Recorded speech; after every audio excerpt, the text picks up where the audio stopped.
यदि आप अपने होम पेज पर कुछ इस तरह से यूज़र का नाम जिस यूज़र से आपने लॉगिन किया है वो दिखाना चाहते हैं तो यह वीडियो आपके लिए ही है। वेलकम फ्रेंड्स, मैं हूं संदीप निगम और आज हमारी लॉगिन सीरीज़ को कंटिन्यू करते हुए हम आगे किस तरह से जिस यूज़र से लॉगिन है उस यूज़र का नाम हमारे होम पेज पर या अन्य किसी भी पेज पर कैसे दिखा सकते हैं वो मैं आपको इस वीडियो में बताऊँगा।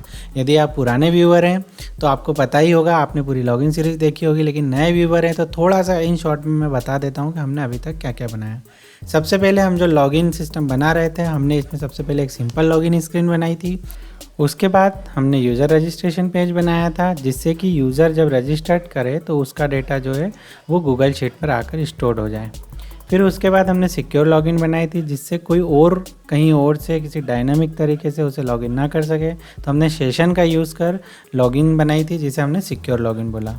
उसके बाद OTP को ईमेल पर भेजने के लिए हमने एक वीडियो बनाया था और उसके बाद हमने जब यदि आप कभी पासवर्ड भूल जाएं तो उस पासवर्ड को वापस से मेल पर भेजने के लिए फॉरगेट पासवर्ड के लिए हमने कोड लिखा था।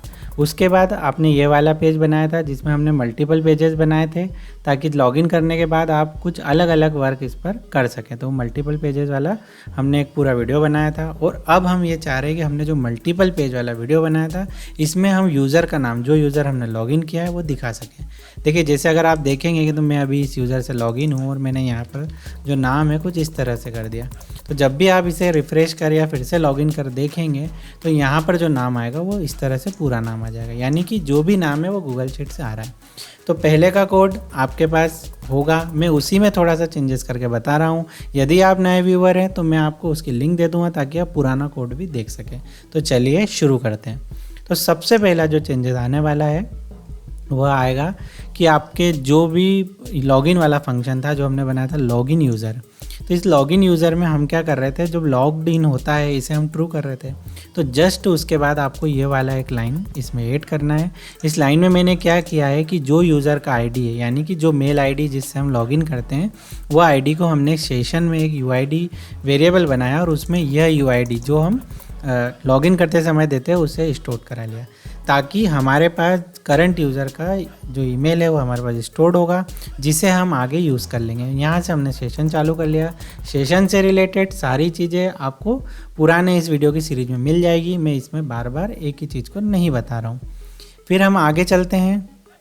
तो जो नेक्स्ट चेंज आएगा वो ये आएगा कि आपको एक फंक्शन बनाना है गेट यूज़र नेम, या आप गेट यूज़र इन्फो बना लें और यहाँ पर कोई पैरामीटर पास करें और आप मल्टीपल जो चीज़ें पिक करना चाहते हैं वो कर लें, या फिर आप इंडिविजुअल बना लें। तो अभी मैं आपको इंडिविजुअल बता रहा हूँ, जब आगे हम कुछ और चीज़ें यूज़ करेंगे तो इसी फंक्शन को इम्प्लीमेंट करके मैं आपको नेक्स्ट लेवल पर क्या क्या चेंजेस कर सकते हैं वो बता दूँगा। तो जैसे ही हम गेट यूज़र नेम फंक्शन को कॉल करेंगे तो हमने वापस से सेशन लिया। सेशन इसलिए ले रहे हैं कि मल्टीपल यूज़र अलग अलग जगह चला रहे हैं तो हम सबका रिकॉर्ड अलग अलग रख रहे हैं। तो उस सेशन से मैंने वापस से यूआईडी गेट किया।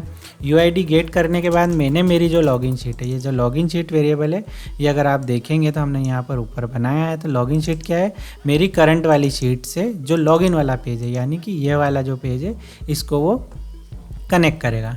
तो यहाँ से वो जो लॉगिन शीट हमारी होती है, इस लॉगिन शीट से वो सिलेक्ट करेगा पहले कॉलम में और जो यूआईडी हम दे रहे हैं उसे सर्च करेगा। यदि वो डेटा मिल गया तो मिलने के बाद हमारा कहाँ पर आ जाएगा, यहाँ पर रो की रेंज आ जाएगी। तो इसके बाद हमें कौन सा कॉलम उठाना है, तो मेरा जो नाम है वो यहाँ पर तीसरे कॉलम में सी वाले में। तो मैंने यहाँ से क्या किया, थर्ड कॉलम की वैल्यू उठाई और यूज़र नेम में स्टोर करा दी। यदि मिल गया तो यूज़र नेम में वैल्यू स्टोर हो जाएगी, नहीं मिला तो यूज़र नेम में ब्लैंक वैल्यू रहेगी। यहाँ से हमने यूज़र नेम को रिटर्न करा दिया। एप्स स्क्रिप्ट में हमें इतना ही करना है और इस फंक्शन का नाम आपको कॉपी कर लेना है। अब जहाँ पर भी आप दिखाना चाहते हैं, जैसे कि मैं दिखाना चाहता हूँ मेरे मेन पेज पर, तो आप मेन पेज पर गए और यहाँ पर आपने क्या किया, आप जो भी आगे हेडिंग देना चाहते हैं वो देंगे। आप इस तरह से इसके स्क्रिप्ट लगाएंगे, स्क्रिप्ट टैग लगाएंगे और यहाँ पर आप क्या लिख देंगे, गेट यूज़र नेम, जो फंक्शन था वो कॉल कर दिया। तो जितने भी पेज है सब पर आप इस तरह से, जैसे मैंने इस पे लगा दिया, मुझे पेज 1 पर लगाना है तो मैं चाहूँ तो यहाँ पर भी लगा सकता हूँ, दूसरे पेज पर भी लगा सकता हूँ, या जो मैंने आपको एक कॉमन पेज वाला कॉन्सेप्ट बताया था कि हमने एक हेडर बना लिया था, तो चाहे तो हम इस हेडर वाले पेज पर भी एक जगह कहीं पर लगा सकते हैं। तो ऐसा करने के बाद जब आप डिप्लॉय करेंगे और जब उसे देखेंगे तो जो यहाँ वैल्यू होगी ये उस फंक्शन से लिंक होकर यहाँ पर दिखाई देने लगेगी।